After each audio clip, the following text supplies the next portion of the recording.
There is a reason Daniel was told to seal his final vision. Not because it was confusing, not because it was symbolic, but because the generation that would finally understand it would be the generation living inside it. Daniel 12 does not begin with comfort. It begins with a warning. At that time, there will be a time of distress such as has not happened from the beginning of nations until then. Think about that. Not symbolic distress, not spiritual metaphor, a time of trouble greater than any moment in recorded human history. And yet almost no one in the modern church is asking the most important question. Why did Daniel give us two different numbers? 1,290 days, 1,335 days. Why two measurements? Why not just one? Why does the second number carry a blessing? Blessed is the one who waits and reaches the end of the 1,335 days. Blessed, that word changes everything because it tells us something shocking. The 1,335 is not about destruction. It is about survival. It is about endurance. It is about who remains standing when everything else collapses. Tonight, I am not going to set dates. I am not going to predict the rapture. I am not going to speculate about headlines. I'm going to show you something deeper, something hidden in plain sight, a pattern inside Daniel 12 that most prophecy teachers skip over because they are obsessed with timelines. But Daniel 12 is not primarily about when, it is about who survives, who stands, who is counted blessed. And once you see this structure, you will realize that we are not just approaching events, we are approaching a separation, and that separation has already begun. Stay with me carefully, because before we even touch the 1,290 or the 1,335, you need to understand what triggers the countdown in the first place. Daniel says, from the time the daily sacrifice is abolished and the abomination that causes desolation is set up. That is the starting gun. But here is what most people miss. The abomination is not the first event. It is the revealing event, which means the system behind it was already built, already prepared, already waiting. And if Daniel 12 is about a revealing, then what if we are not waiting for the system? What if we are watching it assemble in real time? Because before we go further, there is something about the 1,290 that should make you uncomfortable. It is not exactly 3.5 years. It is 30 days longer. Why? Why add 30 days? And then why extend again to 1,335, an additional 45 days? Those extra 75 days are the key, and almost nobody explains them properly. But by the end of this message, you will understand why those extra days exist and why the blessing is not random. This is not about fear, this is about clarity, and clarity always separates. Now, let's go deeper. Because before we talk about modern events, before we talk about systems, before we talk about what might unfold in the years ahead, we have to understand what Daniel was actually shown. Daniel 12 does not stand alone. It is the conclusion of a vision that begins in chapter 10. Daniel sees a heavenly messenger.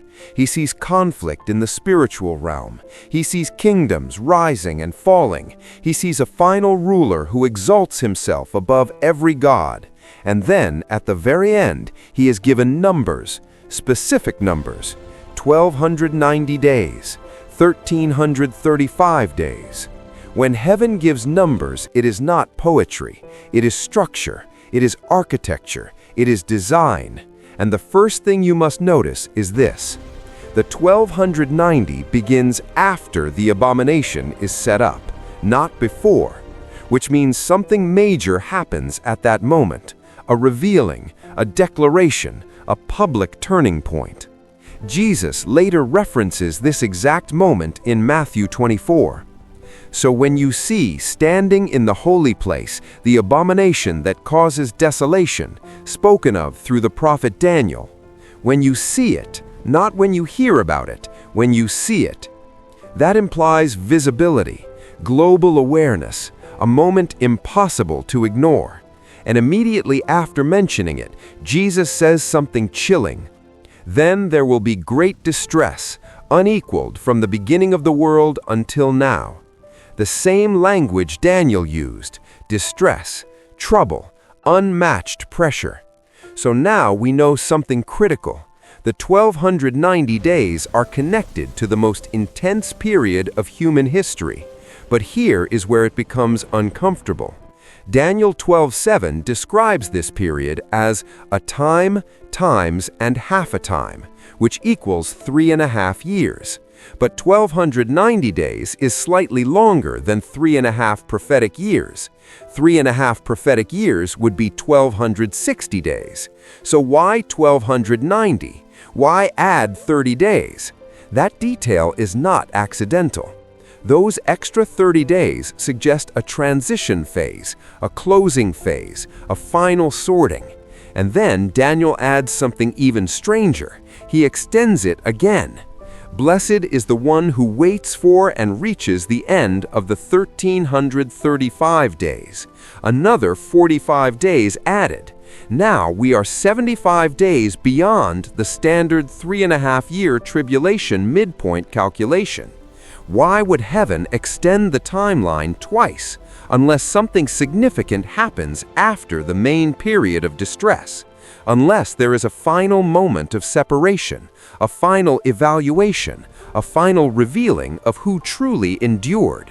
Because notice something carefully. The blessing is not attached to surviving the 1290. It is attached to reaching the 1335. That means surviving the distress is not the end. There is something after it. And this is where most prophecy teaching stops. They focus on the chaos. They focus on the beast. They focus on the mark. But Daniel focuses on the blessing. Why? Because Daniel is not just warning about suffering. He is revealing the reward of endurance.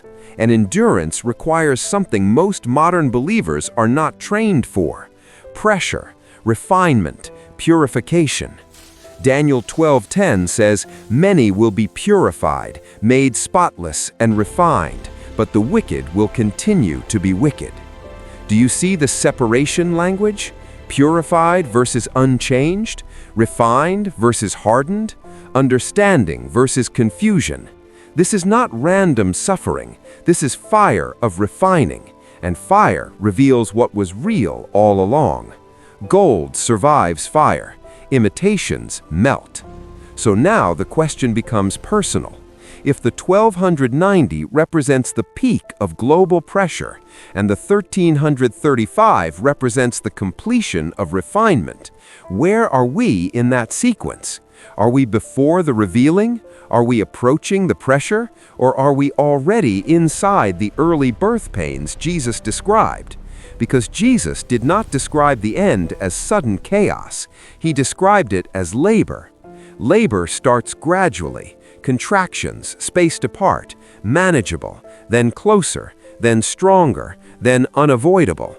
And if Daniel's numbers are structured in phases, then what if the world right now is not in full distress, but in accelerated contraction?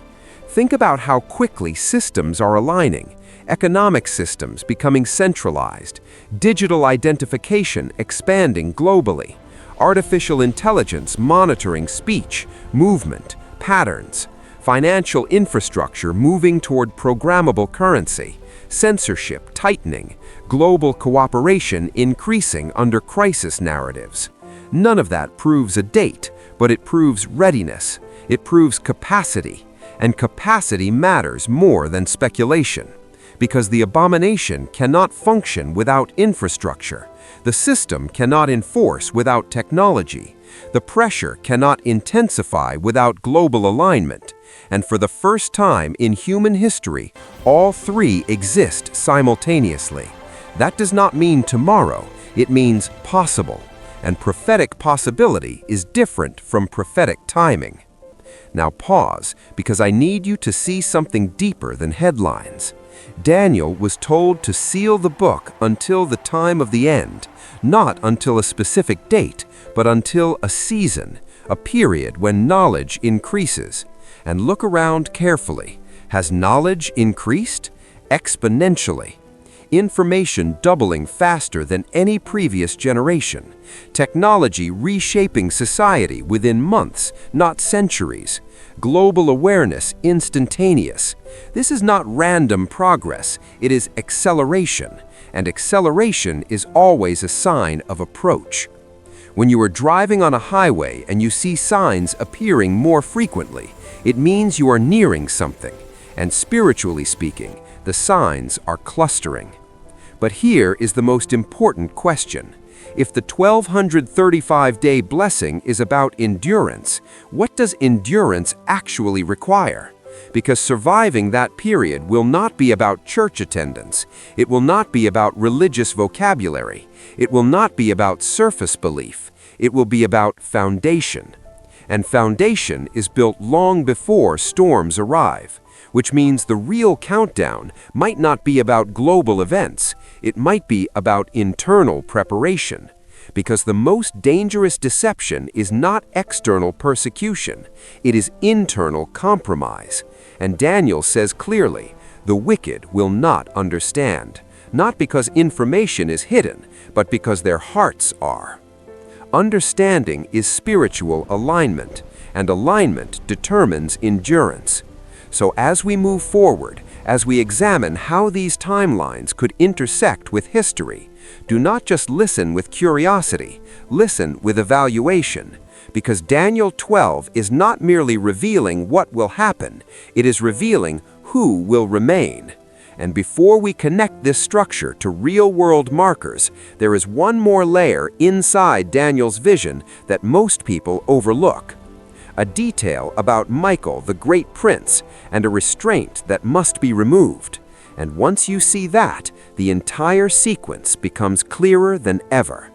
If you are still with me, stay focused, because the next layer is where the structure begins to lock into place. Stay with me, because this next connection changes how you see the timeline entirely. Because Daniel does not just speak about numbers. He speaks about conflict. At that time, Michael, the great prince who protects your people, will arise. Michael, not a symbol, not poetic imagery, a specific angelic authority assigned to Israel, assigned to protection, assigned to restraint. And the wording is important. Will arise. That phrase does not simply mean he stands up.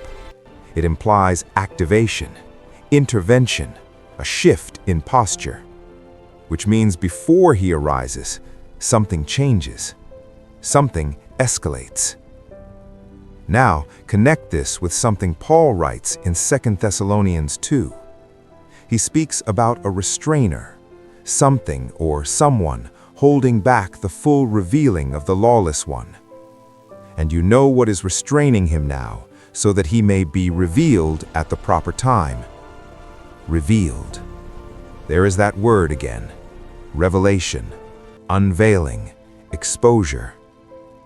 Paul continues, "For the secret power of lawlessness is already at work, but the one who now holds it back will continue to do so till he is taken out of the way." Already at work, but restrained. Already forming, but limited. Already influencing, but not yet fully revealed. That means the final system does not suddenly appear out of nowhere. It grows quietly under restraint. And when restraint lifts, acceleration begins. Now, go back to Daniel. Michael arises. Distress follows. Restraint shifts. Revelation begins. That is sequence language, not random symbolism. Sequence. So the real question becomes this: what does restraint look like in real time? It looks like limits, barriers, delays, failed attempts, partial implementations that do not fully succeed. Have we seen global systems attempt unification before? Yes. Have we seen digital control systems tested? Yes. Have we seen surveillance capacity increase dramatically? Yes. But we have also seen pushback, resistance, exposure, delays, almost as if something prevents total consolidation, not stopping development, but slowing dominance. That is what restraint looks like.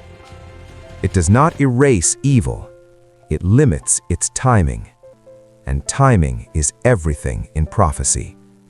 Because prophecy is not chaos, it is choreography, precise, ordered, measured. So, when Daniel gives 1290 and 1335, he is not guessing, he is revealing choreography. Now consider this carefully. The abomination that causes desolation is described earlier in Daniel 11 as a figure who exalts himself above every god and speaks unimaginable blasphemies. This is not merely political, it is spiritual arrogance, self-deification, a human authority demanding divine allegiance. And for that to function globally, the world must already be conditioned to accept centralized authority, conditioned to accept moral inversion, conditioned to accept identity redefinition, conditioned to digital mediation of daily life. Conditioning happens slowly, over years, through crisis, through fear, through convenience, through normalization. Which means when the revealing happens, it will not feel sudden to most people. It will feel logical, necessary, even protective. That is how deception works. It does not appear evil, it appears reasonable.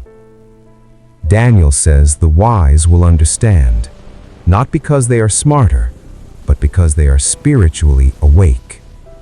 Awake people recognize patterns. They recognize trajectory. They do not wait for headlines to confirm prophecy. They observe structure forming, and structure is forming. But here is where most teachings create fear instead of clarity. They focus only on the beast system. They focus only on the mark. They focus only on persecution. Daniel focuses on endurance, on refinement, on those who shine like stars. He writes, "Those who are wise will shine like the brightness of the heavens, and those who lead many to righteousness like the stars forever." That is not survival language. That is reward language. That is post-distress language. That is 1335 language, which means after the peak of global deception, after the most intense pressure, after the revealing of lawlessness, there is a moment of vindication, a moment of clarity, a moment when those who endured are publicly distinguished. That is why the blessing is attached to reaching the 1335. Because the final 45 days are not random, they are transition, from conflict to establishment, from testing to positioning, from chaos to order under divine authority. Now pause here, because if the 1290 represents intense global distress, and the 1335 represents the blessed completion of that phase, then the space between them is critical. 45 days. Why 45? 40 in Scripture often represents testing. 5 often represents grace. 45. Testing completed under grace. Not numerology, pattern recognition. Daniel is showing that the final phase is not simply about destruction. It is about proving allegiance. Because under pressure, allegiance is revealed, and allegiance determines destiny. Which brings this directly back to you, because prophecy is not entertainment. It is mirror. It forces a question. If systems tightened tomorrow, if pressure increased next year, if public allegiance was demanded, what would anchor you? Convenience? Community approval? Financial security? Or conviction? The reason Daniel 12 is sealed until the time of the end is not because the math was complicated. It's because the generation that would see the infrastructure form would finally grasp the urgency. Previous generations could imagine global control. This generation can build it. That changes everything. And once infrastructure exists, only timing remains. Which brings us to the most overlooked layer in this entire discussion, the connection between Daniel 12 and Revelation 12. A war in heaven, a dragon cast down, a short time remaining. Because if restraint shifts in the heavenly realm, global compliance it echoes in the earthly one. Rapidly.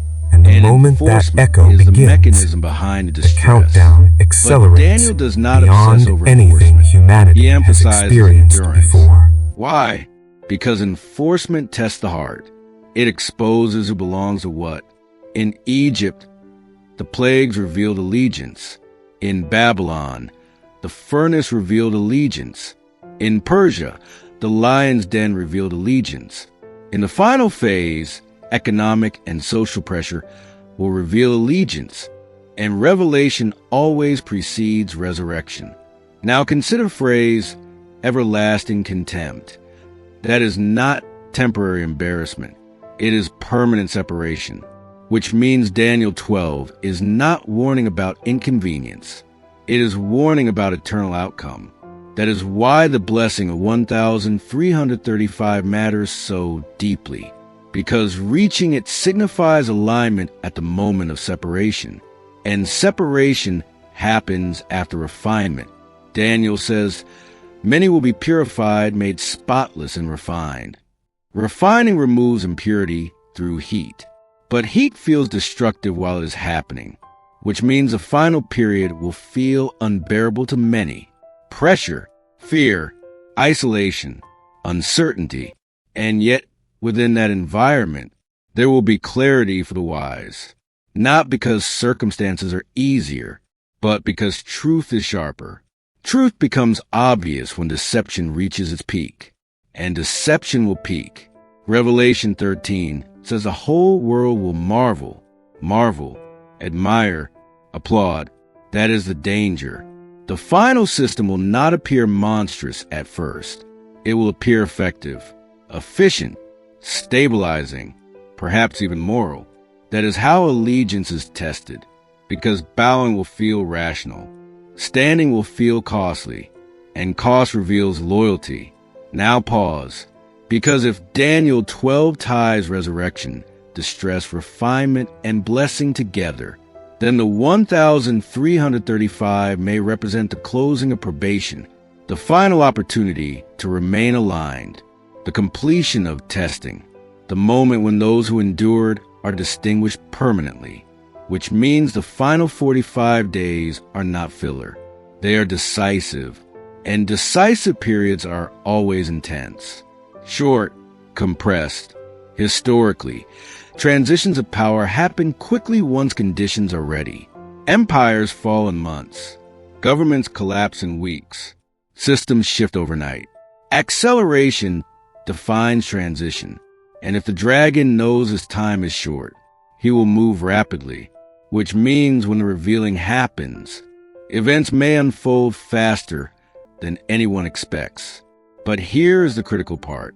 Daniel was told, "Go your way, Daniel," because the words are rolled up and sealed until the time of the end.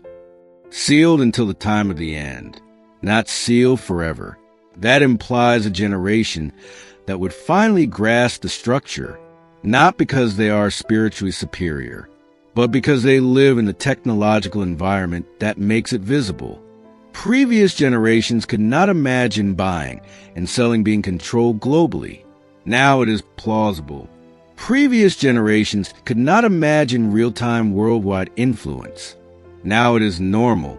Previous generations could not imagine a single narrative dominating across continents simultaneously. Now algorithms can shape perception instantly. That is not speculation. It is observable. And observable readiness changes how we interpret sealed prophecy. We are not guessing in the dark. We are watching infrastructure align. But remember this carefully. Alignment does not equal activation. Readiness does not equal immediate execution.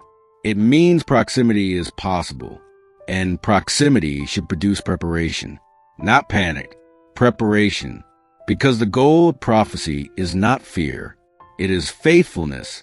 Faithfulness under pressure is the rarest virtue, and rarity is what Daniel calls blessed. So now we stand at a crossroads in understanding. We see the structure, we see the sequence. We see the infrastructure potential, but the most personal question remains unanswered.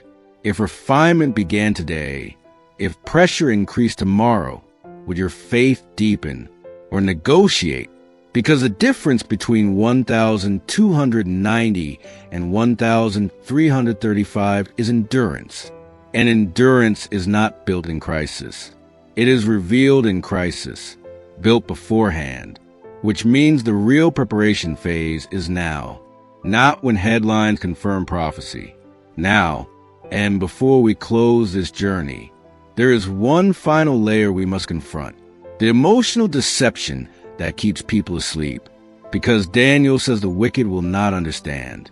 Not because evidence is missing, but because desire blinds perception. And that blindness may be the most dangerous sign of all. Because blindness in Scripture is rarely about intelligence. It is about attachment. Attachment to comfort. Attachment to reputation. Attachment to systems that feel stable. Daniel says the wicked will not understand. Not because prophecy is unclear, but because clarity threatens convenience. Understanding prophecy means accepting disruption. It means admitting the world is not gradually improving into peace. It means recognizing that systems we depend on may one day demand allegiance, and allegiance divides.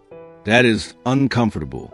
So many choose distraction instead of discernment, noise instead of knowledge, entertainment instead of evaluation. But blindness always precedes sudden shock. In the days of Noah, life continued normally, eating, drinking, planning, building, until the door closed. Normalcy can exist right up until transition, and that is what makes prophetic seasons so deceptive. They feel stable, predictable, routine, until suddenly they are not. Now think carefully. If Daniel 12 connects distress, resurrection, refinement, and blessing, and Revelation describes enforcement, deception, and global allegiance tests, then the greatest danger is not persecution. It is gradual accommodation, small compromises, tiny adjustments, acceptable moral shifts, redefined language, redefined truth, redefined identity. Over time, people adapt. Adaptation becomes normalization. Normalization becomes participation. Participation becomes allegiance. And allegiance determines outcome. That is why the final system will not appear overnight. It will grow through policy, through crisis response, through safety measures, through economic incentives, through moral reframing, each step appearing reasonable, each step slightly shifting boundaries, until one day, refusing feels extreme, standing feels radical, conviction feels isolating, and at that moment, endurance is tested. Now, consider the psychological dimension. Fear drives compliance, but so does convenience. If participation makes life easier, if refusal makes life harder, most will choose ease. That is not accusation. It is historical pattern. Empires throughout history gain control not just by force, but by offering stability, security, order. People trade freedom for safety when fear is high enough, and fear can be manufactured, amplified, directed, which is why the summit must be anchored in truth, not headlines, because headlines change daily. Truth does not. Now pause and examine something deeper. If the final phase is measured, if it is counted, if it is limited to specific days, then God is not reacting. He is permitting within boundaries. Boundaries imply control. Control implies sovereignty, which means no matter how intense the pressure becomes, it never exceeds divine allowance. That alone should stabilize you, because prophecy is not about losing control. It is about revealing who truly has it. And when resurrection is mentioned in Daniel 12, it reminds us that physical survival is not the ultimate victory. Alignment is. Some will awaken to everlasting life, some to everlasting contempt. That means the ultimate separation is spiritual, not political, which reframes fear. Because the worst case earthly scenario is not the worst case eternal scenario. And that changes how endurance looks. Endurance is not stubborn resistance. It is steady faithfulness.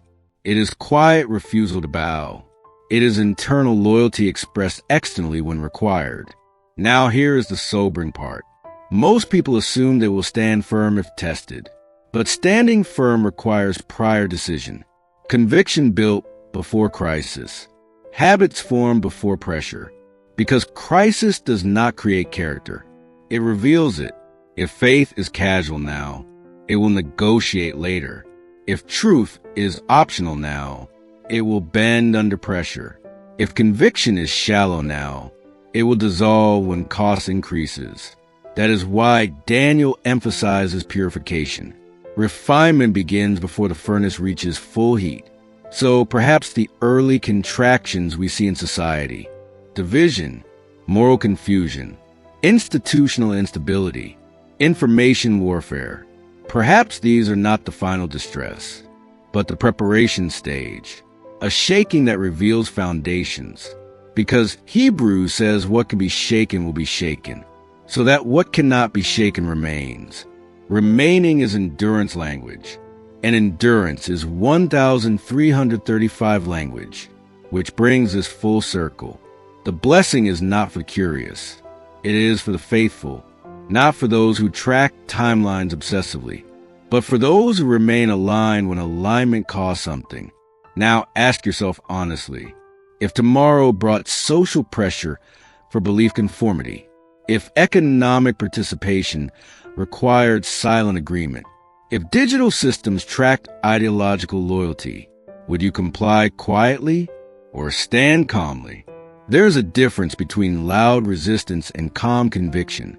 Prophetic endurance is calm conviction, rooted, unmoved, not frantic, not panicked, anchored, because when you understand that timelines are measured, that fury is limited, that resurrection follows distress, fear loses its grip, clarity replaces anxiety, and clarity is what Daniel intended for the final generation.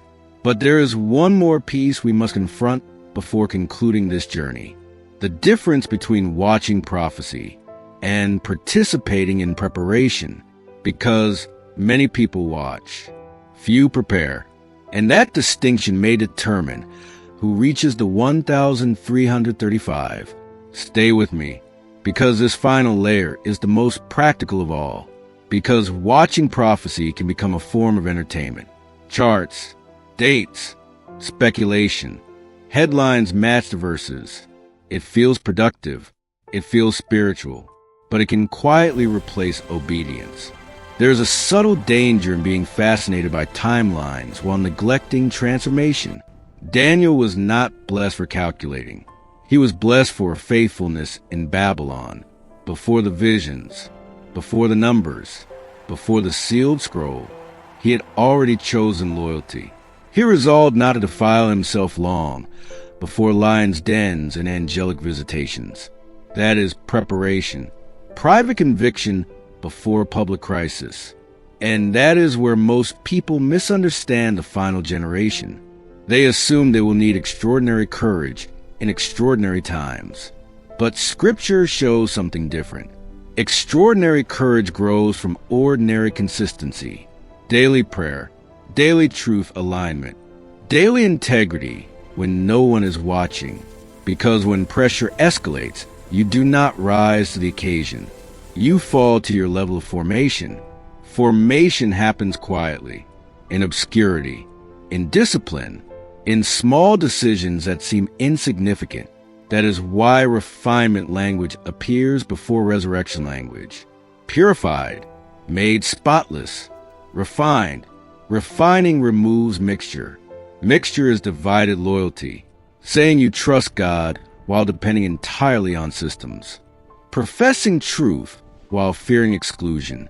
Wanting eternal life while clinging to temporary approval. Refinement forces a choice, not publicly at first, internally, and internal decisions determine external actions later. Now consider the cultural atmosphere forming globally. Identity is increasingly tied to ideology. Speech is increasingly monitored. Financial systems are increasingly digital. Reputation is increasingly algorithm-driven. None of these are inherently evil, but they are powerful. And power becomes dangerous when linked to allegiance. If access can be restricted, if visibility can be suppressed, if participation can be revoked, then pressure does not need be violent. It only needs to be inconvenient. And inconvenience reshapes behavior faster than persecution. Most people do not fear imprisonment. They fear isolation, loss of opportunity, loss of relevance, loss of normalcy. That is where endurance will be tested, not necessarily in arenas, but in subtle exclusions, silent penalties, gradual marginalization, which means the final phase may not look dramatic at first. It may look administrative, policy-based, compliance-oriented, presented as collective good. And that is what makes discernment critical, because deception works best when wrapped in virtue. Revelation describes a world that marvels, not a world that panics. Admiration precedes domination. Agreement precedes enforcement, which means the early stage feels cooperative, beneficial, progressive, until lines are drawn.